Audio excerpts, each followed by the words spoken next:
Good morning সবাইকে। তোমাদের HS 2025-এর জন্যে মানে 2025-এর 11-এর আর কি, এইচএস করবো না, 11-এর যেটা কম্পিউটার সায়েন্স আছে তার জন্য একটা সাজেশন দিচ্ছি। লাস্ট মিনিটে যাওয়ার আগে দেখে নিতে পারো। প্রশ্নগুলো 3 ধরনের প্রশ্নই আছে, 2 নম্বর, 3 নম্বর এবং 5 নম্বর। তো 2 নম্বরের প্রশ্নগুলো দেখতে পাচ্ছ স্ক্রিনে। ডেটা স্ট্রাকচারের প্রশ্ন 2 নম্বরের দিয়েছি 9টা। যেগুলো সোজা প্রশ্ন আছে, ছোট প্রশ্ন আছে, দেখো তুমি পাশে পাশে আমি উত্তরগুলো লিখে দিয়েছি। একটু লক্ষ্য করো, তাহলে তোমরা টুকে নিতে পারো বা দেখে নেবে, তাহলে পরে হয়ে যাবে আমার মনে হয়। বেশি প্রশ্ন দিইনি, এখানে 9টা আছে। আচ্ছা, নেটওয়ার্কের 2 নম্বরের প্রশ্ন আছে, এরকমই 8-9টা আছে। তার মধ্যে একটু খেয়াল করবে, ওই SMTP POP3 যেটা আছে, এরকম যে প্রোটোকলগুলো আছে এগুলোর পূর্ণরূপগুলো পড়ে নেবে। এই ধরনের পূর্ণরূপগুলো আসতে পারে। যেটা যেটা প্রশ্ন আছে উত্তরগুলো একটু দেখে নেবে, তাহলে পরে সোজা হবে। পার্থক্যগুলো যেগুলো বলেছি সেগুলো একটু দেখে লক্ষ্য করবে। আচ্ছা, এথিক্সের ওরকমই 4-5টা প্রশ্ন আছে, একটু 2 নম্বরের কিন্তু এগুলো, ঠিক আছে। আচ্ছা, এরপর চলে যাব 3 নম্বরের প্রশ্নে। 3 নম্বরের প্রশ্ন ডেটা স্ট্রাকচারের হচ্ছে 7টা, দেখতে পাচ্ছ। ম্যাট্রিক্সের স্যাডেল পয়েন্টের প্রশ্নটা, উত্তরটা অ্যাপ্লিকেশনের যে ভিডিওটা করেছি আমি, সেখানে সেকেন্ড পার্টে স্যাডেল পয়েন্টটা করা আছে। ম্যাট্রিক্সের মানে কোনো একটা ম্যাট্রিক্সের রো বরাবর সবচেয়ে বড় ভ্যালুটা এবং রো বরাবর সবচেয়ে ছোট ভ্যালুটা এবং কলাম বরাবর সবচেয়ে বড় ভ্যালুটা যেটা, সেই পয়েন্টটাকে বলে স্যাডেল পয়েন্ট। এবার এটা কোনো ম্যাট্রিক্সের ক্ষেত্রে একাধিক থাকতে পারে, একটা থাকতে পারে, বা একটাও নাও থাকতে পারে।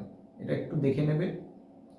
বাদবাকি সবই প্রশ্নের উত্তর আমার চ্যানেলে পেয়ে যাবে, একটু লক্ষ্য করবে, কোথাও অসুবিধে হলে পেয়ে যাবে। আর ইনফিক্স টু পোস্টফিক্স আর ইভালুয়েশন অফ পোস্টফিক্স এক্সপ্রেশনের এক্সাম্পল দেখবে এই চ্যানেলে করা আছে, বা বইতেও পাবে, একটু দেখে নিও, ওখান থেকে প্রশ্ন আসতে পারে, খুব দরকারি।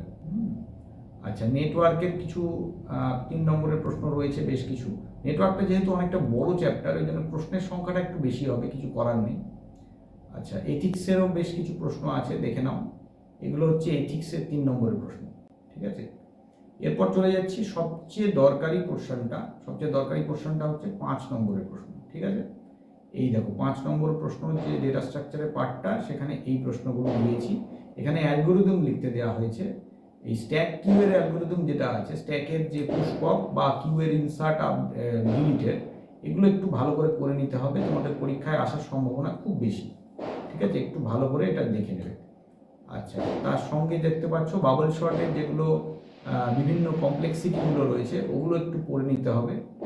আর বাদ বাকি যে প্রশ্নগুলো আছে একটু দেখে নেবে। পলিনোমিয়াল কিভাবে প্রকাশ করা হয় দেখবে আমার ওই অ্যাপ্লিকেশনের যে 3rd সাজেশনের ভিডিওটা আছে, পার্ট 3, ওটাতে দেখবে পলিনোমিয়ালটা আমরা কিভাবে প্রকাশ করব আমি দেখিয়ে দিয়েছি।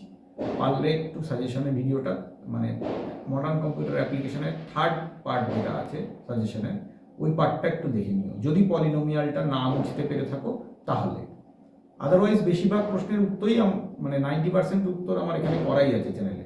যেগুলো নেই সেগুলোর জন্য আমি বলছি। আছে নেটওয়ার্কের পার্ট তো দেখতেই পাচ্ছ, কি কি নেটওয়ার্কের পার্ট আছে, এইগুলো এই প্রশ্নগুলো আছে, একটু দেখে নাও।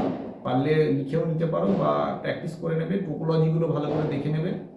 আর এছাড়া এথিক্সের কিছু প্রশ্ন আছে, এই দেখো দেখতে পাচ্ছ, এথিক্সের এই প্রশ্নগুলো পারলে একটু পড়ে নেবে। প্রধান যে 3টে লাইসেন্স আছে, সেই প্রধান 3টে লাইসেন্সকে ভালো করে দেখে নেবে। Creative common licence, general public licence বা অ্যাপাচি লাইসেন্স যেগুলো আছে, সেগুলো একটু ভালো করে দেখে নিতে হবে। ব্যাস, এই হচ্ছে আমার মোটামুটি সাজেশন কমপ্লিট। 3টে বিভাগ থেকেই 3 রকমের প্রশ্নই, প্রায় 24-25টা করে প্রশ্ন আছে। একটু যদি দেখে নাও আমার মনে হয় খুব একটা অসুবিধা হবে না। আজকের ক্লাসে আমি এইটুকুই রাখছি, বেশি দীর্ঘায়িত করবো না, কারণ তোমাদের কালকে পরীক্ষা। যত শীঘ্র সম্ভব একটু দেখে নিয়ে পারলে একটু রিভাইজ করে নেবে। থ্যাংক ইউ সকলকে। আর আগামী সেমিস্টারে আবার আমি ক্লাসগুলো করাবো। ভালো লাগলে লাইক করবে, কমেন্ট করবে, প্রশ্ন থাকলে জানাবে।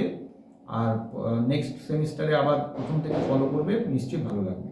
থ্যাংক ইউ সকলকে। আপাতত এইটুকুই রাখছি, আর দীর্ঘায়িত করবো না।